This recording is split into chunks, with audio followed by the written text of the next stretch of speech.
مرحبا أحبتي، لا تبخلوا بلايك واشتراك. انتشر فيديو لنملة تقوم بمساعدة أخواتها على الصعود إلى ورقة الشجرة، فصعدت النملات وتركنها لوحدها، فانهال الناس انتقادات بآلاف من التعليقات، فوض إناء الكثيرين عاطفة وحزنا، فقالوا بأنها الخيانة والخذلان، وآخرون سفهوا النملات، ومنهم من قرن فعلهن بأحداث حصلت معه، وبعضهم صرح بأن لا تفعل الخير كي لا تلاقي الشر، وهي دعوة لقطع سبيل المعروف.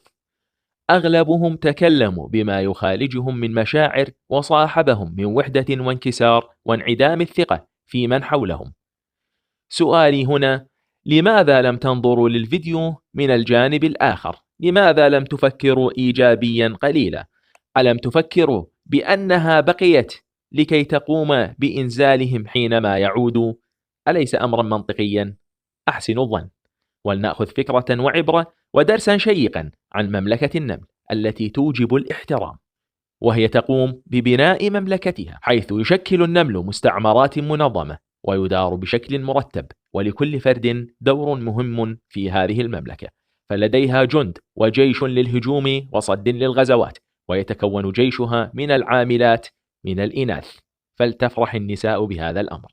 إدارة وتنظيم للعمل، نقل وموارد غذائية ومخازن لحفظ الطعام، وأخاديد لتصريف المياه داخل المملكة إذا ما أمطرت، فلتنظر الحكومات إلى هذا الأمر، ومربيات لصغار النمل لإطعامهم ورعايتهم، وملكة تدير شؤون النمل وتحرص على إدامة هذه المملكة بوضع البيض ليبقى النمل فتيا وقويا.